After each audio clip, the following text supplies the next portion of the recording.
بسم اللہ الرحمن الرحیم۔ پیارے بچوں، السلام علیکم ورحمۃ اللہ وبرکاتہ۔ ہمارا سبق ہے چھٹی جماعت کے لیے اردو سے۔ ہمارا ایک موضوع چل رہا ہے جس کا آج حصہ تیسرا ہمیں پڑھنا ہے، ایثار کا جذبہ۔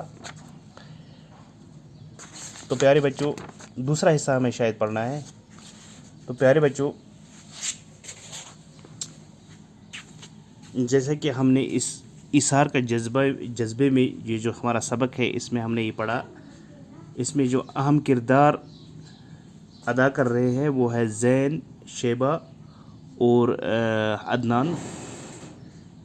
تو ہم نے پڑھا ہے یہاں تک کہ عدنان اور شیبہ کا کوئی بچہ نہیں تھا۔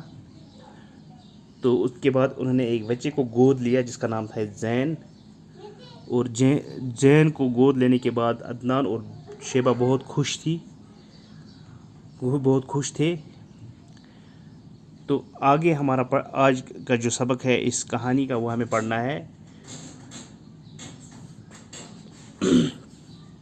پھر یوں ہوا کہ یک کے بعد دیگرے اس کے ہاں دو لڑکے ہوئے۔ زین، جنہیں اب تک بے پناہ توجہ حاصل تھی، اب آہستہ آہستہ بے توجہی کا شکار ہونے لگا۔ عدنان اب بھی اس سے پہلے کی طرح ہی پیار کرتا تھا، مگر اس کے پاس وقت ہی کتنا تھا کہ وہ اس کے ساتھ گزارتا۔ کاروبار کے بکھیڑوں میں وہ سارا دن مصروف رہتا۔ شیبہ کی تو توجہ اب اپنے بچوں پر مرکوز تھی، زین کے لیے اب اس کے پاس وقت نہ تھا۔ تو پیارے بچوں، جب عدنان اور شیبہ نے ایک بچے کو گود میں لیا اور اس بچے کا نام تھا زین، اور اس کے بعد گود لینے کے بعد شیبہ کی طبیعت جو ایک دن خراب ہوئی، تو اس کے بعد ڈاکٹروں نے یہ بتا دیا کہ اس کے ہاں بچہ ہونے والا ہے۔ تو وہ خوشی سے پھولے نہ سمائے، جیسا کہ ہم نے پڑھا۔ تو اس کے بعد ایسا ہوا، پھر یک کے بعد دیگرے، یعنی ایک کے بعد ایک دو بچے اس کے پیدا ہوئے، دو لڑکے پیدا ہوئے۔ اب جو زین تھا اس کو جو بے پناہ توجہ، یعنی بہت ہی توجہ دے رہی تھی شیبہ اور عدنان، اب آہستہ آہستہ بے توجہی کا شکار ہونے لگا۔ اب اس کو یعنی زین اب بے توجہی کا شکار ہونے لگا، یعنی اس کی طرف توجہ کم دینے لگے عدنان اور شیبہ۔ عدنان اب بھی اس سے پہلے کی طرح پیار کرتا تھا، لیکن یہاں پہ عدنان پھر بھی اسے پیار کرتا تھا، لیکن شیبہ اسے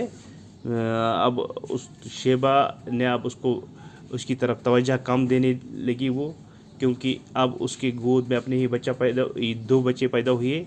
تو زین اب بے توجہی کا شکار ہونے لگا۔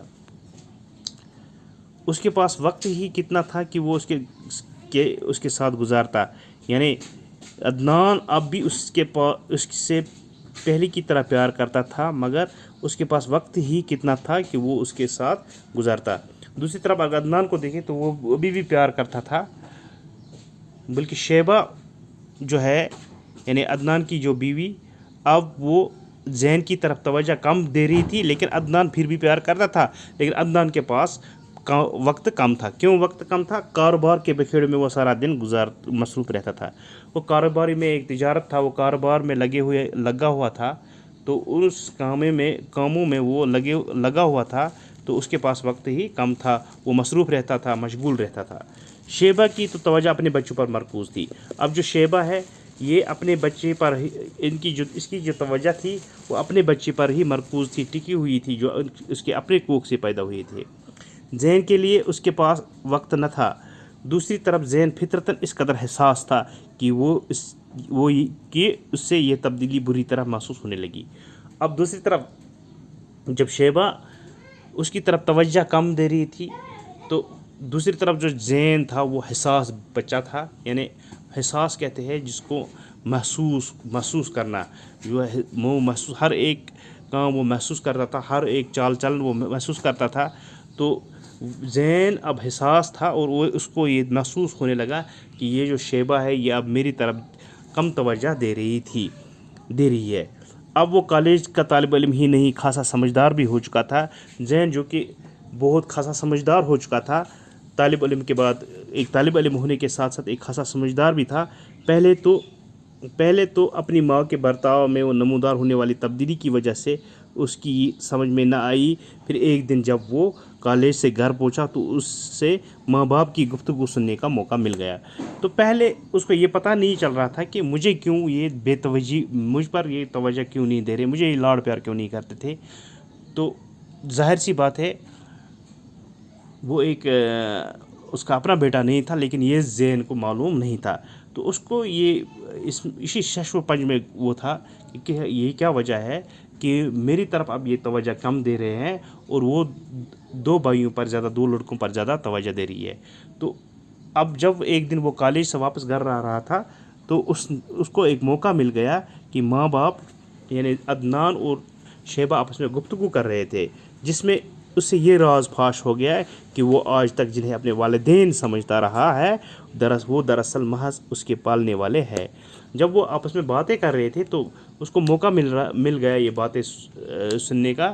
تو یہ راز فاش ہو گیا، یہ پتہ چل گیا کہ عدنان اور شیبہ جو ہے وہ اس کے اپنے والدین نہیں ہیں، اپنے ماں باپ نہیں ہیں، بلکہ صرف محض پالنے والے ہیں. تو اس انکشاف سے اگرچہ اس سے بڑا صدمہ ہوا، مگر اس نے ان پر یہ ظاہر نہ ہونے دیا کہ اس سے حقیقت معلوم ہو چکی ہے. لیکن جب زین نے یہ باتیں سنی تو اس کو بہت ہی صدمہ ہو گیا، لیکن صدمہ ہونے کے ساتھ ساتھ اس نے اس بات کو ظاہر اپنے زبان پہ نہیں لائی، ظاہر نہیں ہونے دیا عدنان اور شیبہ کے سامنے، اور یہ بھی ظاہر نہیں ہونے دیا کہ اس کو حقیقت معلوم ہو چکی ہے. ماں کے برتاؤ نے زین کے دونوں بھائیوں کے مزاج کو بھی متاثر کیا اور وہ بھی اسے اپنا شریک سمجھ کر اسے نفرت کرنے لگے. اور جس طرح سے ماں یعنی شیبہ زین سے برتاؤ کر رہا تھا، تو جو اس کے دو بھائی تھے، جو اس کے اپنے دو لڑکے تھے، انہوں نے بھی سیکھ لیا. تو وہ بھی زین کو شریک سمجھنے لگے، یعنی اپنے حصے دار سمجھنے لگے. عدنان نے شیبہ اور اپنے دونوں لڑکوں کو بہت سمجھانے کی کوشش کی، لیکن ان کی کان تک جون تک نہ رینگی. یعنی عدنان جو ہے وہ ابھی بھی زین کو پیار کر رہا تھا، ابھی بھی پیار کرتا تھا. انہوں نے اپنے بیوی اور اپنے بچوں کو سمجھانے کی کوشش کی، لیکن ان کے کان پر جوں تک نہ رینگی، یعنی ان کو یہ خیال ہی بالکل ٹس سے مس نہیں ہوئے. وہ زین اب ایم کام کی ڈگری حاصل کر چکا تھا. ماں اور بھائیوں کے برتاؤ نے آخرکار اسے گھر سے کنارہ کش ہونے پر مجبور کر دیا، اور ایک رات وہ کسی کو کچھ بتائے بغیر نہ جانے کدھر نکل کھڑا ہوا. تو زین دوسری طرف جو پڑھ رہا تھا، طالب علم بھی تھا، سمجھدار بھی تھا.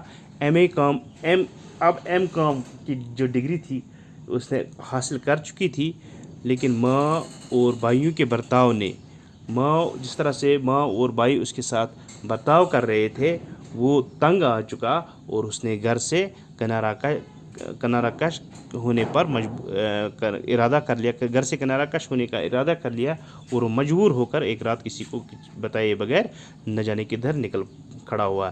کنارہ کش یعنی گھر سے دور جانا، گھر سے نکل گئے وہ، تو پتہ نہیں ایک رات وہ کہاں سے نکل گیا اور پتہ نہیں کہاں وہ چل دیے، وہ کہاں نکل کھڑا ہوا وہ. تو یہاں تک ہم نے اس سبق میں یہ پڑھا دوسرے حصے کا. تو آگے انشاءاللہ ہم تیسرا حصہ اس کا بھی پڑھیں گے. تو امید ہے کہ آج آپ کا یہ سبق جو ہے آپ نے دیکھ لیا ہوگا، اور اس کے بعد آپ نے اس سبق کو یاد بھی کر لیا ہوگا. تو دیجیے اجازت، اللہ حافظ.